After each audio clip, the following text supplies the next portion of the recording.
Hello beauty squad, it's your girl TeeTee. Welcome back to my channel of all things life, love, and beauty.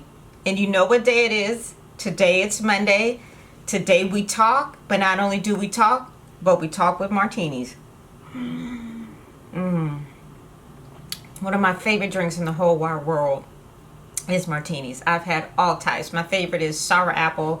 I've tried caramel apple. Oh my god, I've tried lemon drop, champagne martinis. There aren't too many martinis out there that are made that I don't like. Even chocolate martinis are really good. But today, as we do every Monday, we talk about relationships, and today is no different. But today we're going to talk about, and I mentioned this last week, is how do you know he's the one? And that is always an interesting one because we think every boyfriend or man or whomever we're involved with is the one. But I'm going to lay it out and tell you how I knew that my better half, chocolate, was the one for me. Before we get into that, don't forget to subscribe to my channel. Hit the little bell so you know when my videos have been uploaded. Please comment. Grab your martinis, girls, and let's talk.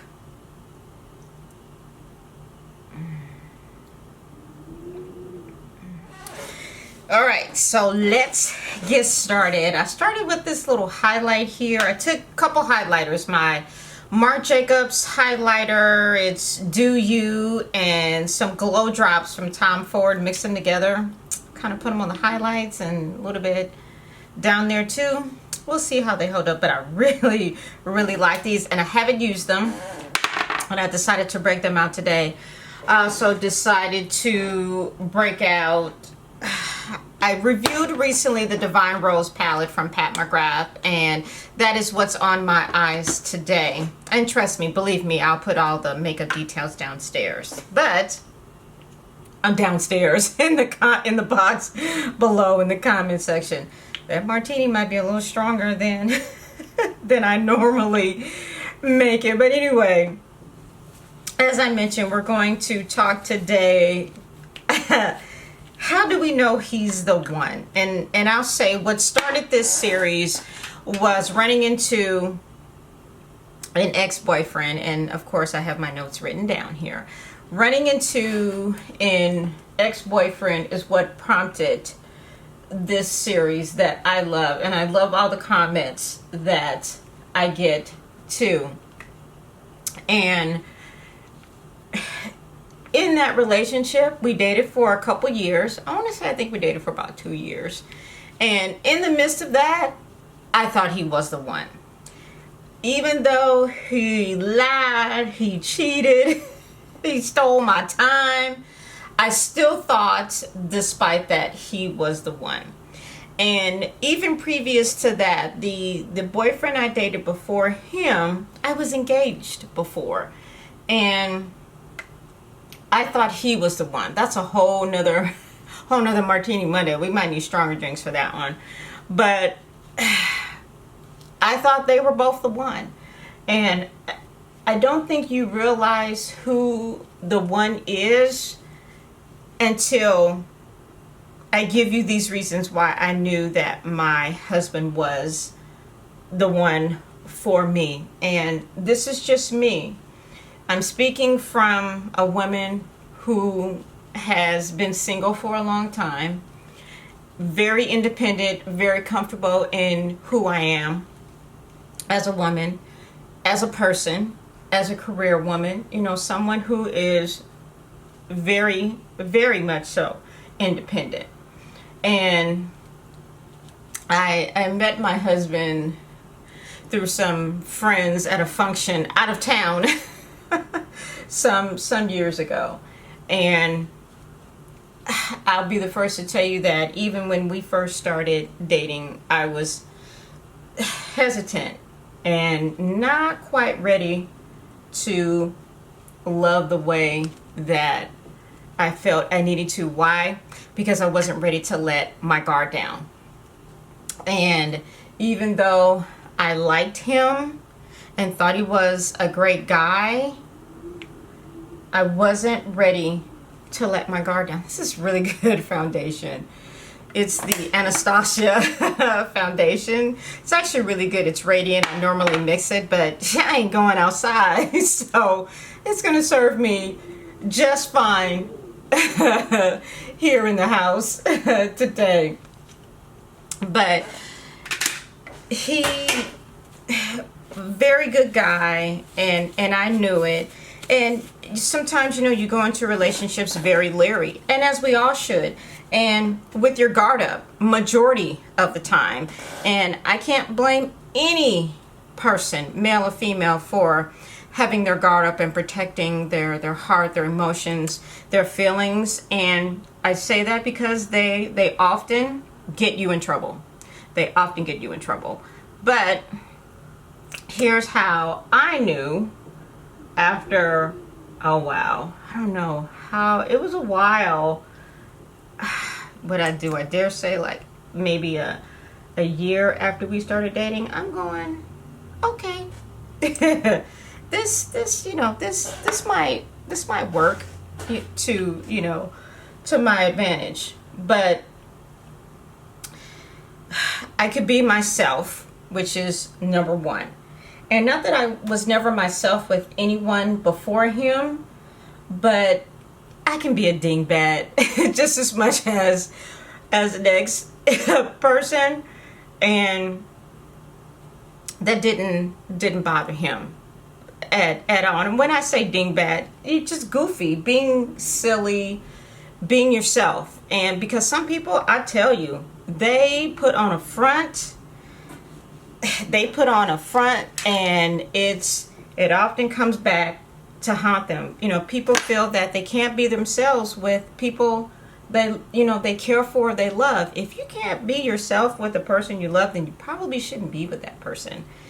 I'm almost for certain you should not be with that person. Another one is compatibility. You got to be compatible. And you could be opposites and be compatible, which is perfectly fine too. You need to be able to have a conversation. It needs to not be one-sided. It needs to be a conversation that goes back and forth. You have something to talk about. You're compatible.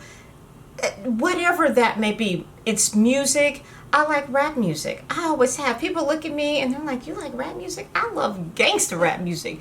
Stuff from back in the day. Not so much as the stuff today. But I remember when he met me, he was like, you don't seem like a rap music kind of girl. I am. I'm from LA. How can you not be? But in that sense, and his kind of rap music is definitely more gangster, hardcore gangster than mine will ever be. And that's what I mean by compatible. Just being able to have a conversation. And because you get exposed to a lot of things when people are different from you. I am a shopper, I'm bougie, you name it, all that kind of stuff. My husband, he is the total opposite of that. He didn't know what Tumi was when I met him. I'm like, how do you not know what Tumi is? But I bought him a wallet and he loved it. He was like, that's what this is? And I'm like, yeah, this is Tumi. And I didn't hold that against him because he didn't know what Tumi was. And that didn't obviously make or break anything for us or the relationship, but it was okay that he didn't know that. I didn't hold that against him. And now he knows, and he knows a nice wallet when he sees it, for the most part. Now, compatibility is definitely important. Another one is you got to get along with each other's family. And mine hasn't always been the best. And there's been differences between him and my mother in the past. And we have since kind of worked a lot of that out and still working that out. But I tell you, when families don't get along, it will definitely mess up a relationship and the dynamics of it, because it's going to cause tension between you and your spouse. And there were times when, yeah, it did cause some tension or spouse between us because you're trying to play both sides, until I realized, or I said, okay, at some point this is all going to work out in a way which is going to benefit us, and we would just have to wait it out. And we've pretty much gotten to that point right now. And definitely family plays a part in that. Definitely plays a part in that. Thoughtful. My husband is very thoughtful. And when I say or mean thoughtful, I mean, I could see something in a store and I'm like, oh, I like it, but I don't have to have it right now. If it's whatever, Valentine's Day or my birthday or anniversary now, or just because he would get it for me. Perfume that I like, just random things. And then I do the same thing for him. Just very thoughtful. From the cards that we pick out for each other, he normally gives me 2 cards no matter the occasion. He'll give me one kind of funny card and then one that's more of a serious card, and then we read each other's cards to each other. And I love reading greeting cards, and I believe he does too, because I'll sit there and read a ton of greeting cards, and I really want them to be thought out and really come from the heart instead of my head. And he always thinks of me first in a lot of situations, and that I loved. Even when I remember my grandmother being sick years ago, and it was just, my family was just distraught. My grandmother was definitely the rock of our family, the matriarch, as they tend to be. And he came one morning when I was at the hospital to visit her. I told him I'm just going to the hospital. Next thing I know, I look up and he's there. Just very, very thoughtful and very unselfish. And I'm going, all these pieces are really, really starting to come together. And at that point, what did I begin to do? Is I began to look at my future and envision him in that future, and how we could be together or live together harmoniously, right? Because I think that's important as well too. Then I started to picture, I don't know if I could do a lot of things without him. And he has a great relationship with my family. My little nephew loves him tremendously. He actually calls him Chocolate. I don't think he figured his name was Derek until sometime down the line. And that was important to me too. And I just said, okay, I still having that guard up, I think I can spend the rest of my life with him, because I could not see my future without him or us being together. And even now, 2.5 years of being married, he hasn't gotten on my nerve, which is important.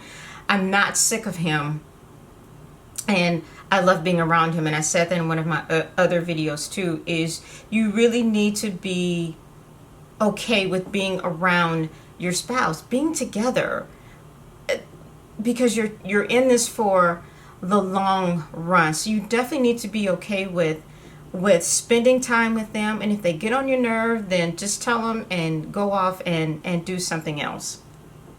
But I definitely envisioned my future and my life with him in it.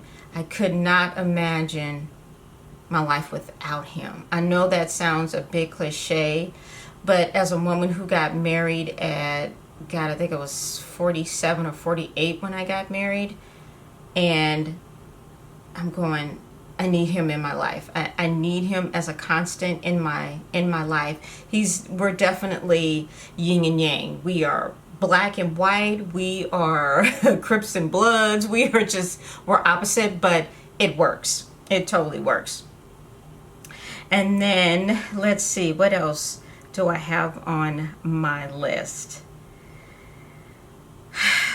The one deciding factor is when I finally decided and trusted him and the love that I know that he had for me and that I have for him, that I could love him how I've always wanted to love, which was freely, openly, and letting that wall and that guard down. And when I let it down, it was like the Great Wall of China coming down. It came down. It has never been rebuilt at this point. And I knew that. I knew once, and I was afraid to let my guard down. I'd be the first to tell you that. I was afraid, but I trusted him and us so much at that point that there was no turning back. And I knew that he would never do anything on purpose to hurt my feelings or me or us for that matter. And when you're able to let your guard down and be free about love and the realness of it and the relationship of it, you're usually going to be okay, in my opinion. Because I think we women, I get it. We keep our guards up because men have given us a reason to keep them up. Let's just be honest. They absolutely have. But I think when you feel it, go with your gut. I'm going to tell you, as a 50-year-old woman, I stopped following my heart a long time ago. And that is probably really hard for some of you to hear, but it's easy for me to say that I went with my gut and not my heart, because my heart kept me in relationships that were just not ideal for me and the time, and I just could not do it anymore. I went with my gut, I let it all go, and it worked out. And some would tell you to follow your heart, and I would still say I think it's bullshit. And I said that in my 40s. I said follow your gut, because your heart, and this is just my opinion, your heart gets you in trouble. It keeps you in shitty relationships that you know good and damn well you should not be in by any means. I go with my gut. If my gut says you can do this, you can trust him, he's good, then I'm going with that. Because our heart tells us, oh, you'll never find anybody like him. He's a good guy. He's a happy guy. That's bullshit. That is just total bullshit. But and again, that's why I say that our heart keeps us in bad, unstable relationships.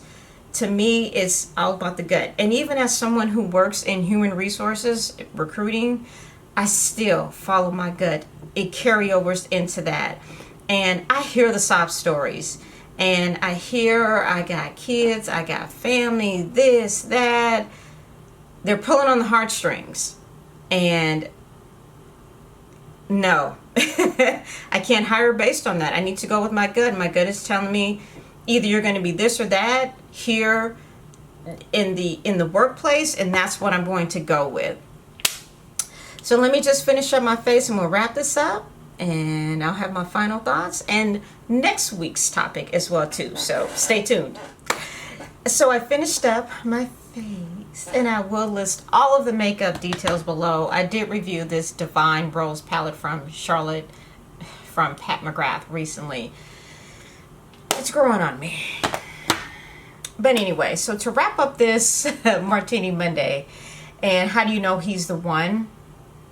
And I gave you my thoughts, my list, and my number one was mainly, let me look at my list, because before I get to talking out of craziness, go with your gut. When you let your guard down and you go with your gut, I don't think you can go wrong, but you need to do what you feel is right for you, for him or her in the relationship. And because ultimately if you envision your future with this person, you can see it, you can feel it, you want to live it, you want to touch it, then do it. Go for it. If it doesn't look right, if you're like, I don't know about this person, or I don't know if I can spend the rest of my life with this person, that's your gut. That is / woman's intuition telling you to leave that fool alone is what that is telling you. And that's what I mean by going with your gut, because there's always that little voice that tells us something just ain't right, something just ain't right, keep sweat, something just ain't right. And that's what you need to go with, instead of ignoring that little voice and thinking you're going to change someone into being what you need them to be. Which leads me to next week. We're going to talk about change. And because we've all been there, thinking that we were going to change this person into what we need or wanted them to be. Let me know what you think. How do you determine moving forward in a relationship? You follow your heart, you follow your gut. What do? Because you can't follow both, right? You need to pick one or the other and go with that. And as I said, I go with my gut. Whatever my gut is telling me, I feel it.